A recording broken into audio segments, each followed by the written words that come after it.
verset 183 de Sourate Al-Baqarah. Ya ayyuha alladhina amanu kutiba alaykumus siyamu kama kutiba ala alladhina min qablikum la'allakum tattaqun.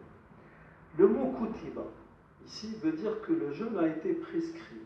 Donc la prescription devient obligatoire. Vous allez retrouver le mot katabna, kutiba, vous allez le retrouver à différentes, au moins 7 ou 6 fois dans le Coran. Et à chaque fois, il dit la notion on vous a prescrit. Même avec les كاين كتبناه وكتبنا له في الألواح en parlant de Moïse alayhi salam, là c'est une écriture, c'est pas quelque chose qui a été rendu obligatoire pour le peuple hébreu.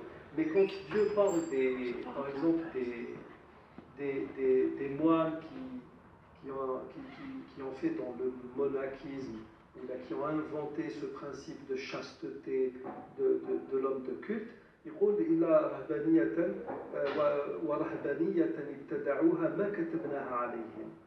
Ça veut dire qu'on ne leur a pas prescrit cela dans la loi, le droit canon ou là dans le code religieux, l'éthique religieuse qui était la leur.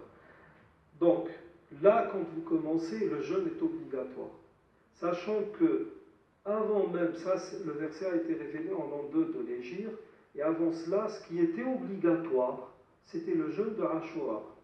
Le jeûne de Ashura est un jeûne qui était observé même dans la période pré-islamique. On pourrait se poser des questions. Les Arabes,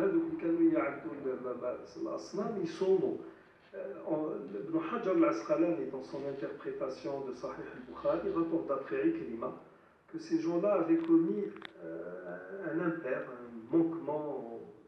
Ils ont fait une faute grave qui a tellement pesé sur leur conscience qu'ils se sont mis en quête de quelque chose qui pouvait expier cette faute, et des Juifs leur ont suggéré de jeûner le jour de Ashura parce que c'était un jour vertueux.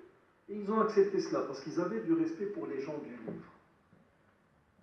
Donc c'est un jeûne qui a été observé par le prophète avant même de recevoir la prophétie.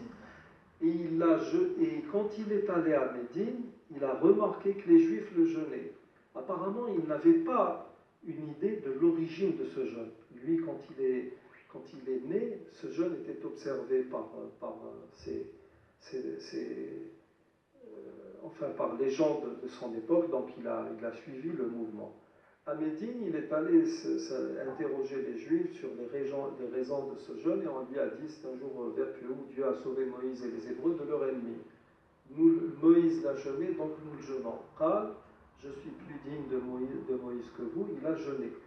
Quand le jeûne de Ramadan a été institué, il a dit وَهَذَا صِيَامُ عَاشُورَاء لَمْ يُفْرَضْ عَلَيْكُمْ فَمَنْ شَاءَ صَامَهُ وَمَنْ شَاءَ تَرَكَهُ. C'est devenu un jeûne surérogatoire ou bénévole. Le verset donc, du jeûne, quand il a été révélé, il y a eu 2 versets par la suite. Donc, le premier, où il était question donc, pour ceux que le jeûne incommodait tout simplement, et pour peu que le jeûne les incommodait, ils étaient en droit de ne pas jeûner et d'expier. وَعَلَى الَّذِينَ يُطِيقُونَهُ فِدْيَةٌ طَعَامُ مِسْكِينٍ. هنا الذين يطيقونه الفعل في حد ذاته احنا كي تقول طاق الشيء اي قدر عليه وتحمله. وكاين من الاضداد اطاق الالف الهمزه هنا للسلب. اطاق ça va donner un autre sens. اللي ما يقدرش عليه من لم يتحمل الشيء.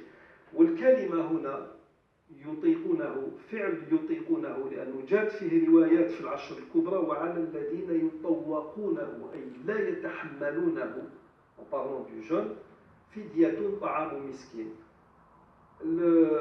الفعل هنا من الإطاقة لا من الطاقة. Le substantif c'est l'itaqa, c'est donc l'impossibilité de jeûner. Les premiers musulmans avaient le droit, donc pour peu que le jeûne les incommodait, ils avaient le droit de ne pas jeûner et expier en nourrissant un pauvre pour chaque jour manqué. ومن بعد نزلت الآية موراها شهر رمضان الذي أنزل فيه القرآن هدى للناس وبينات من الهدى والفرقان فمن شهد منكم الشهر فليصومه. Ça a changé. ولا لازم تصوم غير إذا كنت ما تقدرش ولا les raisons qui donnaient donc le droit ou une dispense du jeûne c'était le voyage et la maladie.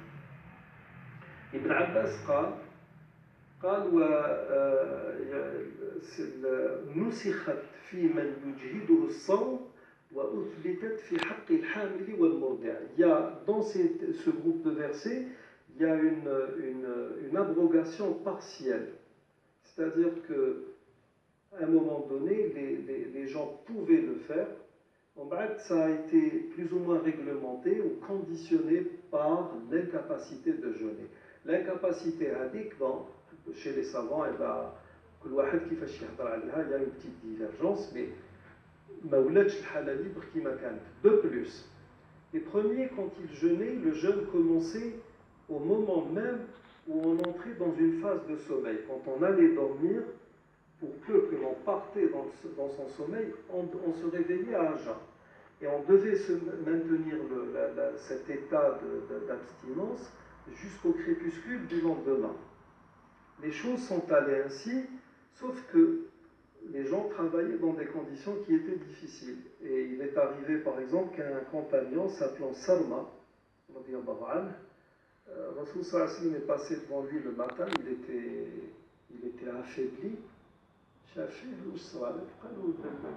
La veille, j'ai travaillé dans mon champ, je suis rentré après le crépuscule, au moment du crépuscule à la maison, j'ai juste eu le temps de boire un peu d'eau et je me suis assoupi.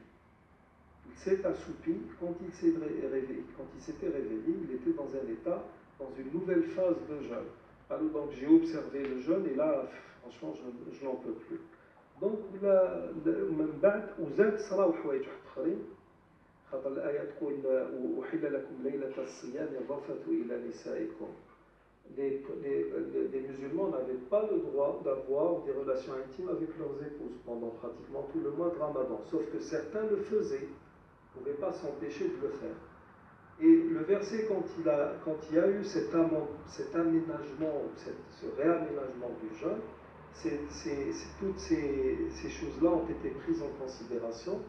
ولا الصيام يصوم الناس من الفجر حتى المغرب ثم أتموا الصيام إلى الليل. الآية اللي ذكرها جاب الخير هنا الأمر يفيد التهديد. Il signifie, il implique une menace. قال ربي فمن شاء فليؤمن ومن شاء فليكفر. وبعد مش قال دايما في المور هذاك إن الذين كفروا أعتدنا لهم نارا أحاط بهم سرادقها وإن يستغيثوا يغاثوا بماء كالمهل يشوي الوجوه. شوف الكلام كيفاش كملوا. دونك